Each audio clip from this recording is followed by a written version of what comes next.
Live from the Emerald City, it's a Dish with Deeva Show. Here she is, the one and only K-Cee Deeva. What up, peeps? How y'all doing out there? This is the first Dish with Deeva show of the year. And I'm back. I took some time off and excited to be back live. And my special guest today, I couldn't think of any better way to kick off the first show of the new year. This guy is family. We go way back to college days. And he is the creator, the host of Big Bink's Break Room, coming to you live out of Texas, Dallas, Texas. And I'm excited to have him on. Bink, welcome to the show. I appreciate it. What's up, sis? How are you? I'm great. I see you wearing the colors and the Langston gear. I should have mine on. Yeah, and any chance I get to represent, the school that, literally made me who I am today, man, I definitely got to put them on. So, let your fans see about, maybe we can persuade somebody to go to Langston University or at least try it out or visit or something. Check it out. Something. Yeah. It I got to say, like, it made a nice, nice crop of folks coming out of there back in the 90s, early 90s. Yeah. Anyway, I'm so glad to have you on. I'm just so proud of you. You've done so much, and just have this awesome career in radio and just some interviews with some really cool people, and we'll get to all that. But I'm gonna give the people a little bit of a glimpse of kind of the past and how we got to know each other. So many years ago, this little girl from Seattle went to Oklahoma, a place called Langston, Oklahoma, which is just outside of Oklahoma City, if you're not familiar. And Langston University, freshman, first time away from home, far away from home. As you know, I'm in Washington, so quite some ways away. But little radio station, KALU, what was it, 93.1 or 93.9? No, not 90.7. 90.7. 90.7. Yes, KALU. And I met this awesome, wide-eyed, great personality guy named Big Bink, we call him. And I knew you were gonna go far because you were, even then, we used to have some good times on the radio station, and then we had a TV station as well. You, myself, Anthony Brown, rest his soul, my BFF in college. Miss him. We used to have some good times up in the radio station, and we were all kids. We were so young looking back. The thing that I remember the most about, going to Langston and being part of the communications department was we taught ourselves. You know what I'm saying? Now, don't get me wrong. We had instructors, and they did the classes and everything, but the radio station and the TV station was hands-on. So, thank God we had the ability to basically go up there when we wanted to. And I never forget, it was 1991. 1991, I came into the studio and you was actually on the air. You were actually on the air. Let me see. Like the mic was right here. So it was turned right here where the turntable was. And, we had that wooden turntable, the Gates equipment. And you was playing. I forget what you was playing. I'm sitting like you was that day. And you was like, hi. I was like she spoke to me.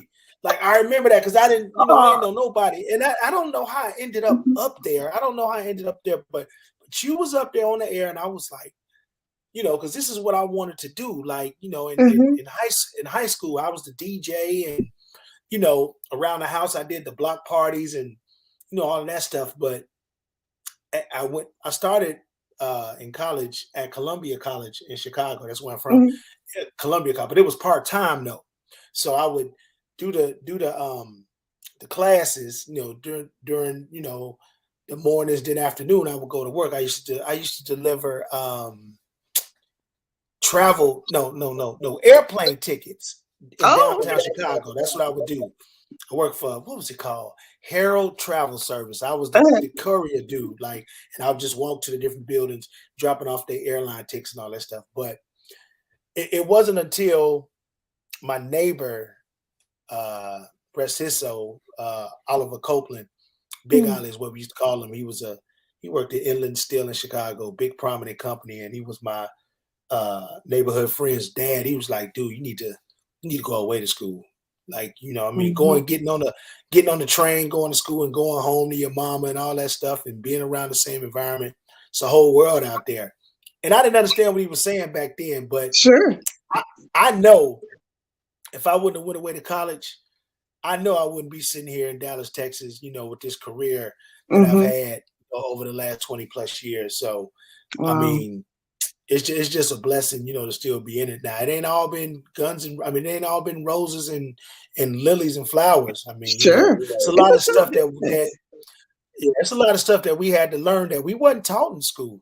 Right. We wasn't taught Right. like real taught, and it's good to go through it. It does nothing but make you stronger, Yeah. But that's Yeah. literally my first experience with you coming up to that station, seeing you on the air in front of that turntable, and you speaking.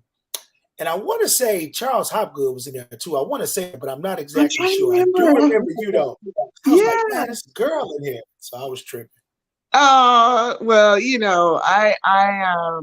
yeah, that warms my heart just thinking about those days and being in that studio and the fact that we were so blessed to have the hands-on. Like, I had other friends even back home who studied broadcast and wanted to do what we were doing. And when I told my best friend, I was like, "Oh, yeah, I got a morning show, and now we got a TV station. I got a show on there, and da-da-da." Yeah, And she's like, "We can't even touch the equipment." She's like, yeah. "We can't even go in the studio. They have hired professionals. All we get are the books." Ain't And that and crazy? I was Ain't that like, crazy? "Wow, we were so Crazy. blessed and lucky." And you know what I think as I really think back, because we had a crew of people, Hmm. that was in our little circle that was, doing, some people didn't take it as serious as we Right. did. Because I mean, we was up there all the time, like, you don't want to do it, We I were do it. all I mean, we that's lived up there.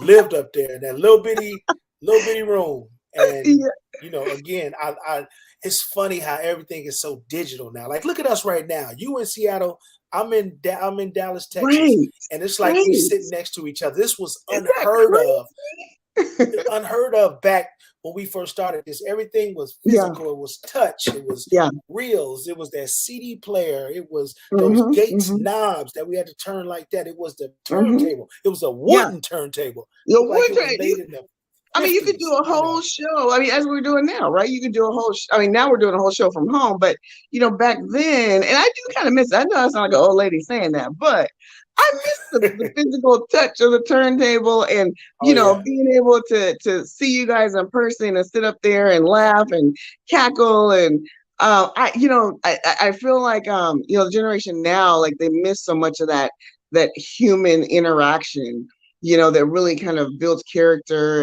and help create us to like who we are, to this day. Absolutely. Yeah, Um, it's a whole rite of passage, if you will, that's missed right there because yeah, everything is so right now here. It's right now. I yeah, got it. You don't have to work for it. I can, yeah, all these videos you can make and my son up there making videos and edits and stuff. And I'm like, yeah, man, I used to have to get these reels and cut this tape and yes, splice them together right. and or be real slick with the tape deck and know when to hit Mhm, pause and all that stuff. mhm. Like, it's Oh yeah. crazy. It's crazy.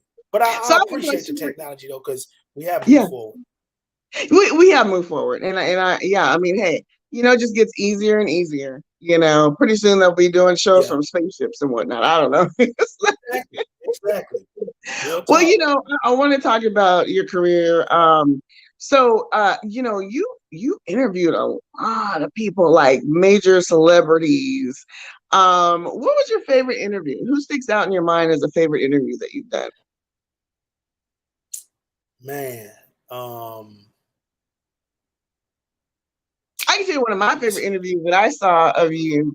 It was a long time. It was about I would say maybe like 10 years ago, but I'm still a fan of this guy to this day, is Lloyd. Whew. Oh, Lloyd. I love me some Lloyd. Yeah. Lloyd is a friend. Yeah. That was one of your, that was a fun interview. You're so good at like just getting people to relax. And he was singing and doing a cappella, and you guys were joking and laughing. And I'm like, that's how an interview should be. Yeah, because it's like I'm trying to think. Like, yeah, I can't even answer that question. I know me and John Witherspoon, we redid Friday. We redid the scene with Q. Yeah, we redid it. He was cool enough. This was, I don't know, maybe 16, like 2016, 2017. He was cool enough because this was on my bucket list. I said, if I ever see Pops, we call him Pops. If he, this is when I was in Ohio. If he ever comes to my station, and he was doing the Funny Bone and the Improv, one of the comedy clubs out there. But I did mornings at the time, but he came to interview. And so after the interview, I was like, Mr. Witherspoon, can we react Friday? Can we react that scene? Like I've been practicing for years. And he was like, yeah, come on. And we went and we did it. So it's on YouTube. It's online somewhere. And I gotta find that. How fun. Yeah. I usually post it every year. Every year I post it, especially when he passed, I post it. But it's online. Yeah. I can't remember where it's at, but it's there. But that was a real fun interview because, for me, the key to interviewing is just having a conversation like we're doing it right now. You start asking those same questions and, you get the same answers and just stuff be boring. Like, people want to know what you're afraid to ask. So ask. I mean, all they can do is say, I don't want to talk about it. And then it makes it look like the star or whoever you're interviewing don't want to keep it real. Exactly. I love that. That's good advice. Any youngsters out there listening, this man has knowledge. Like you gotta get your little notepad out because and you're right, you're absolutely right. And people love, especially celebrities like to see them be real and be silly and just kind of let their hair down. You know what I mean? For sure. And at the end of the day, this had to, because when I first started in this business, I would see somebody and just be like Luther Vandross came in the studio one day. This is can I take you out? Can I take you out? That Luther Vandross. That's when he was like a little bit more skinnier. Yeah. Curl, quite a curl, but it still was something there.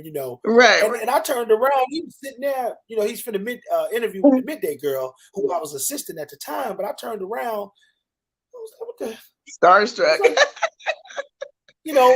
But at the end of the day, man, these people breathe the same air we do. They put on their pants the same way we do. So the only difference between you, us, and them is their bank account or their stardom or their notoriety or their ability to be recognized. Other than that, it's like, you'd be amazed, man. It's usually the people around them that's the assholes. Themselves, it's like they regular people, man. Like it's crazy.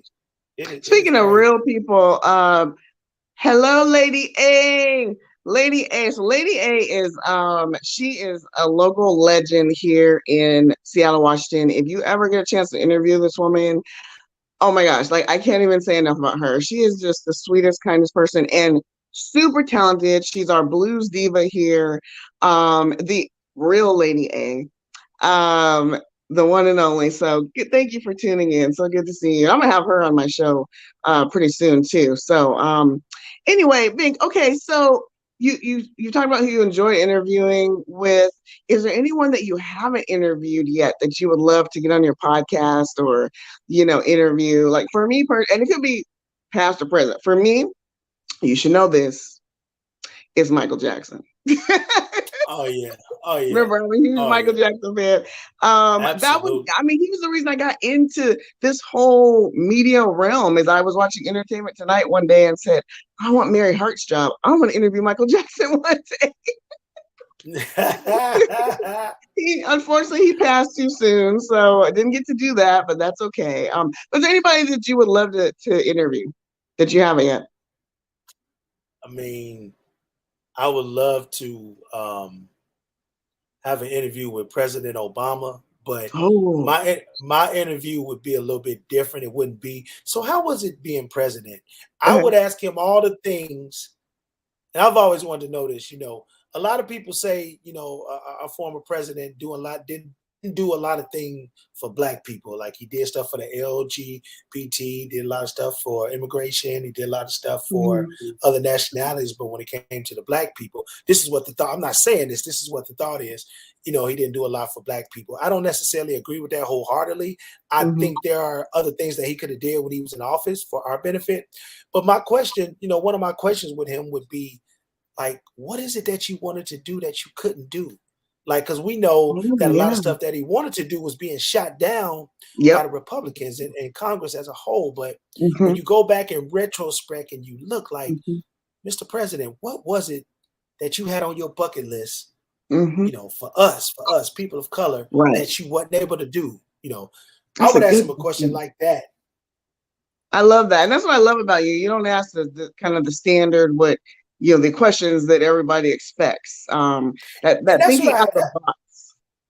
Yeah, that's what I hate, because a lot of times when you interview these people, they give you the questions to ask. I hate that. That's true. They do. I hate it. I don't like that. When you go off script, they hang up on you. So I've been hung up on a couple of times. Yep, absolutely. Okay, so let's talk about music today. So a couple things. The Grammys had to be postponed because of the pandemic.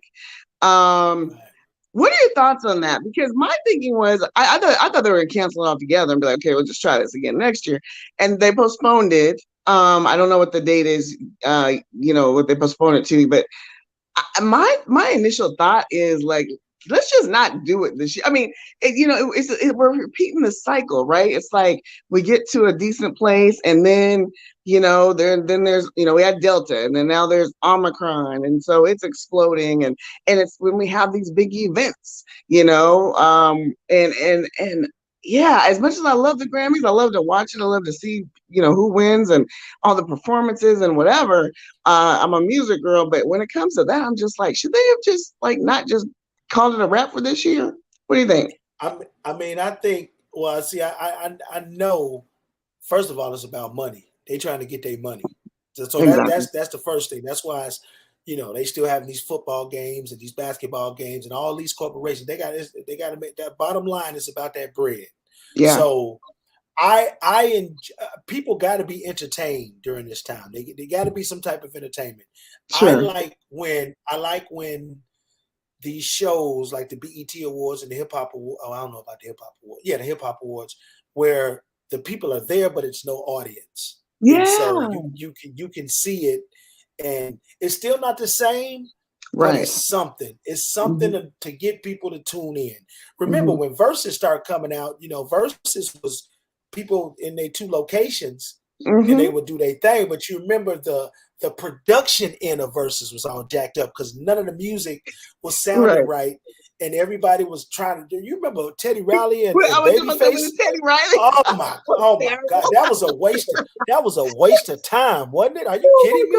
That was a waste. That was a waste of time. But yeah, that was too bad. My point is they went ahead and did it because they knew people were being entertained, and it was very well watched. But there were just so many production issues, and quite frankly, when they brought the artists together, it got a little bit better. But to answer your question, I still would like to see it, but if we can just minimize the number of people involved, meaning that, just have them on stage in an empty room and make sure everybody's been tested and everybody feels comfortable around each other. And you talked about the Omicron variant. I'm a recipient of the Omicron. I'm saying I keep mixing with Omarion. Right. Omicron. Yeah. There's a whole joke about that. Yeah. Yeah, I had it. Well, I'm glad you're better. You're better now, right? Yeah. Oh yeah. I'm negative now, but I had it at 20. 20. Oh, 22. Right. So I had it worse. Like straight up in the bed worse. But this time, I'm vaccinated, and it was just like a runny nose, and that's pretty much it. So, okay. Well, I'm glad you're better because we need you. We need you out there doing your thing. We can have you up in Yeah, bed picking stuff. Let me say hey to Anthony Adams. Hey, Anthony. Anthony is my BFF and my partner in crime. We do a podcast. Do you watch 90 Day Fiance? I do. I do. My wife watches it too. That's my show. That's my show. So Anthony and I, we watch the show, and then we do a show on Monday night, the podcast, where we just basically kind of rip on all these crazy couples. Yeah. Shout out to him. He says, What's up, Anthony? Do they call him Tony or they call him Anthony? Isn't Anthony? He goes by Anthony. Mm-hmm. What's up, Big Anthony? What's up, big bro? He's actually a DJ as well. Anthony is a DJ as well. So he, COVID, same kind of thing. He had to kind of chill out for a little bit, but hopefully he'll get back to be able to doing the parties and stuff again because, COVID just threw a wrench in everything. The parties, the DJ, and all that stuff, the weddings and whatever. Other thing about the audience is performing and push the performer to perform, be creative. Look what the Weeknd did with Super Bowl. Exactly. Yeah, it's something about the in-person stuff. Okay, so who as far as performers or artists nowadays, do you have any favorites? Like who's a kind of a breakout artist in your mind? Is 2021, 2022 in the last couple of years. Well, I mean, the people I play on my station now, I think. Well, first of all, let me say this. It's amazing that 2007, 2022, that's 15 years. Mm-hmm. In 15 years, Drake is still as relevant as he was when he was on that song, Every Girl. That's where we found out about him, on Every Girl in 2007. And in 2022, he's still as relevant. So big up him for having that consistency. I don't know too many artists that has had a #1 record every year today, but every a couple. year. And I think he broke the record on Billboard for most #1s. He beat Michael Jackson on some stuff. I heard that. Yeah, that's crazy. How do you beat Michael Jackson? Yeah, exactly. So he's considered like an OG now, believe it or not. Yeah. But, I do like this Rod Wave dude. I play him a lot on my station in Dallas. Oh, I heard him. Yeah. Rod Wave.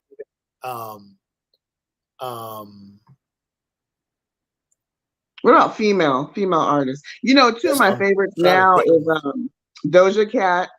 I like her. She's quirky. She's got a different style. I like her music, and I also like Big Lotto. Do you guys play her out there? Big Energy.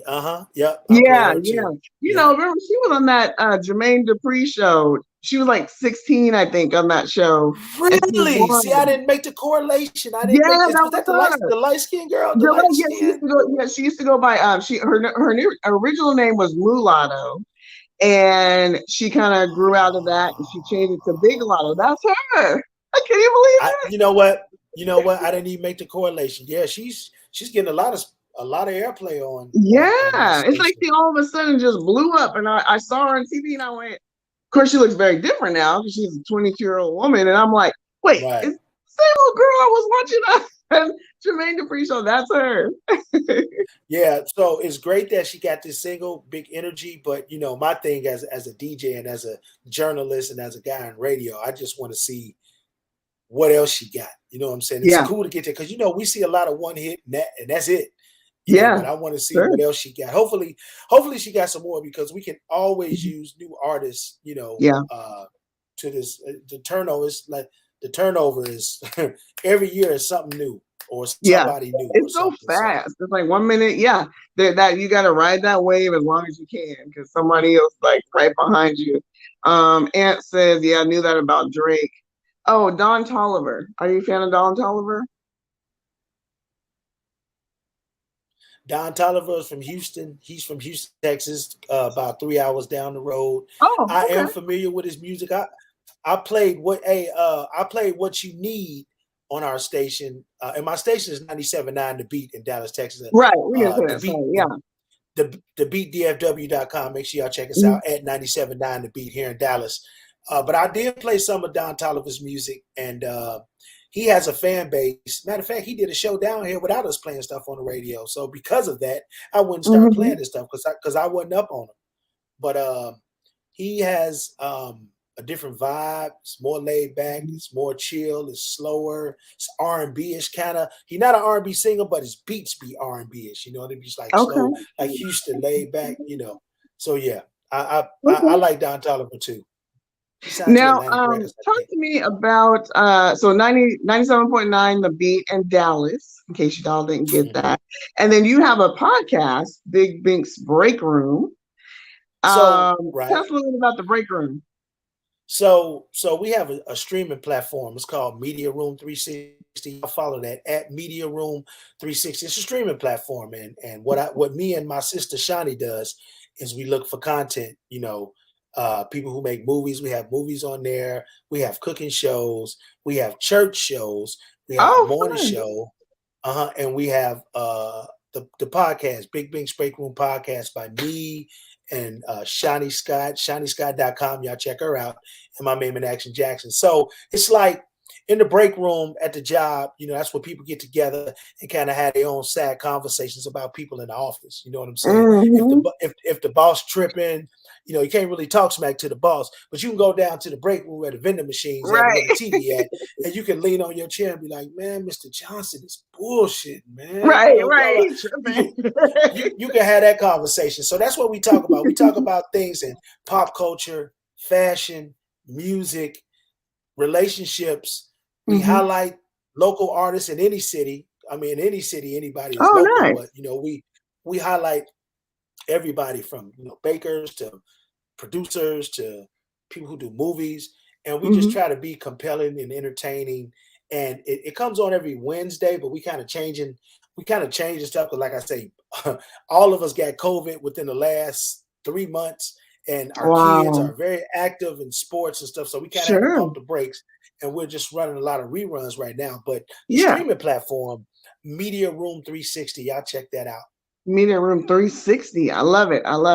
Okay, we got a couple minutes left. I like to end with a kind of a get to know you game. So we're playing today 2 lies and 1 truth. So Bink, tell me 3 things, and I gotta guess which one is true about you.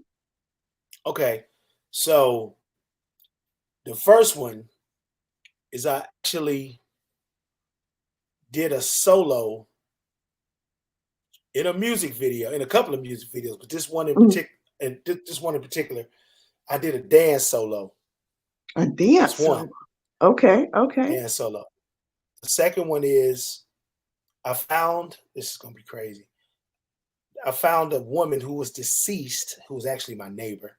I found her when I was delivering newspapers back on the south side of Chicago when I was in high school. And found her. Found a deceased woman delivering papers. Okay. And then the last one, I was one of the finalists who was going to be Lim in the movie Soul Food. Lim and Soul Food. Okay. I had to think. Yeah. Mekhi Phifer's, yes. Mekhi Phifer's part. Okay. So I auditioned for that role. And I almost couldn't make it. So 2 of these aren't true. Big star. Okay, so 2 aren't true, 1's true. Okay, let me think about this. Dancing in a video. I think that's too easy. I'm gonna say that's a lie. And I'm gonna say that's a lie. That's a lie. Okay. All right. And then found a neighbor that was deceased, and then auditioned Lim Soul Food. You know, you're pretty talented, my brother. So I'm gonna say you did audition for Lim, because I can see you doing that. I can see you doing the acting thing, and running up on somebody that's deceased. That sounds a little scary. So I'm gonna say that's a lie. I think you auditioned for Lim. So here's the thing: I did audition for Soul Food, but I didn't make it. But I wasn't a finalist, so that's why that's a lie. But I did audition. But I didn't make it to the final. You know, to the final read. But I did find Miss Kendall trying to get out of her house when I was delivering newspapers. I noticed her papers was piling up. And so she had the screen door, and then we had the remember the gate that used to go after the screen door that the Oh old people yeah, have in you their pull house? it, yeah, like an accordion kind of thing. Yeah, yeah, yeah. And then you lock that too, so you couldn't get it. You know, get on the gate. And Right. then the wooden door was behind that. So one day, Oh after my like goodness. the sixth paper, because I just dropped them in the door, I couldn't Yeah. shut the door and I was like, man. And so I knocked on it to tell Miss Kendall to come get her papers. And when I knocked Oh, on it, the door flew up. The door flew open. Miss Kendall was right there, oh right my there. goodness. So she was trying to get out. You know what I'm Yeah. saying? And she was older. She was older. Yeah. And Oh, that's terrible. I never forget that. That was because I Yeah. delivered the papers before I went, before I went to school in the morning. And Uh-huh. Uh-huh. I told my other neighbor, I was like, hey, Miss Kendall is so it was crazy. But yeah, that's true. Oh, That's wow, definitely what a true. memory. Well, Yeah. thanks for playing. That was a lot of fun. Good to know something about you. And see, I was close. I knew you at least audition. I'm like, yeah, I could totally see you in Soul Food. I think you should Yeah, me still follow too. that acting dream. Why not? Well, you Try know it what? again. Right. Well, that's one reason why I'm trying to get my teeth fixed now. So, Okay. I, Yes. I got about another year with these on, but better late than never. You know what I'm But you saying? know what? Exactly. You're gonna do it. Then I'll have you back on to talk about whatever Tyler Perry movie you in now. Absolutely. All I could right, be a dentist Tim. in a It's movie. been so much fun talking to you and much continued success. Let the people know where they can follow you again. At DJ Big Bink on everything. Just Google Big Bink. You'll see a great bulk of my career. Big Bink, B-I-G-B-I. Well, put the DJ in front of it. DJ B-I-G-B-I-N-K. Just Google that and you'll see everything. All right, sounds good. Would love to have you back again, and stay safe out there, and you and the fam, and be well. And you guys hit me up on IG. I'm at Ms. K-Cee Diva. That's MZ K-Cee Diva. Don't forget the two E's after the K-Cee. Sometimes people forget the two E's. It's K-Cee Diva. Same thing, Facebook, YouTube. Like and subscribe to my YouTube channel, please. K-Cee Deeva Shows. Just that simple. All right. All right. We'll be back next week. And you guys stay safe out there. Later.